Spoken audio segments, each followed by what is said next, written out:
সব মেয়েদের ঈদের পর প্রথম দাওয়াত আসে মায়ের বাড়ি থেকে। আর দাওয়াত মানেই তো সব মজার মজার খাবার। ঈদের পর মায়ের বাসায় গিয়ে আমরা কি কি করলাম তা আজকে আপনাদের সাথে শেয়ার করব। আশা করি আপনারা সবাই ভিডিও সম্পূর্ণটি দেখে পেজের সাথে থাকবেন।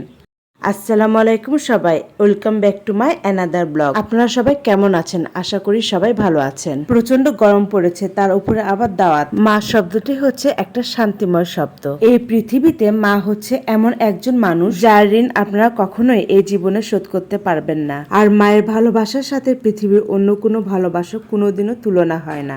মজার মজার সব খাবার তো প্রতিটি দাওয়াতেই থাকে। আর আম্মুর হাতে স্পেশাল আলুর চপ তো অনেক মজার হয়।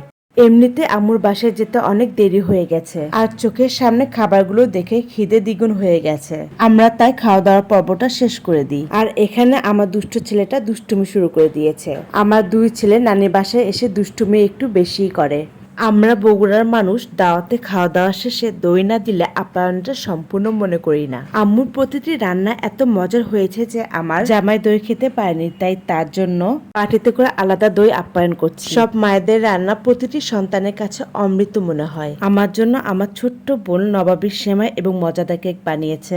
আইসক্রিম আমার খুব পছন্দ, গরমে আইসক্রিম খেতে অনেক ভালো লাগে। আর সবাই মিলে একসাথে আইসক্রিম খাওয়ার মজাটা কিন্তু একটু অন্যরকম। আইসক্রিম খাওয়ার পর আমার আবার একটু কোল্ড ড্রিঙ্কস খাওয়ার ইচ্ছে হলো। আর আমার 7 আপ আর কোক এভাবে একসাথে মিশে খেতে কেন জানি অনেক ভালো লাগে। অনেকদিন পর মায়ের বাসায় আসছি, তাই কয়েকদিন থাকবো।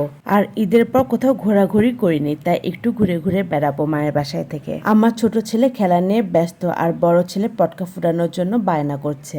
ঈদের পটকা থেকে সে কিছু পটকা সরে রেখেছিল যে নানির বাসায় এসে সে ফুটাবে। মায়ের বাসায় আসলে অনেক মজা হয়, অনেক আপন মানুষগুলোর সাথে দেখা করতে পারি। নিজের সংসারে কাজ করতে করতে তো সময় চলে যায়। মায়ের কাছে আসলে একটু শান্তি লাগে। মা কি জিনিস যারা হারিয়েছে তারাই বোঝে। এই জীবনে চলার পথে কারো বাবা নাই, কারো আবার মা নাই, আবার কারো দুজনের একজনও নাই। তাই সময় থাকতে প্রতিটি সন্তানের উচিত মা বাবার প্রতি যত্নশীল হওয়া।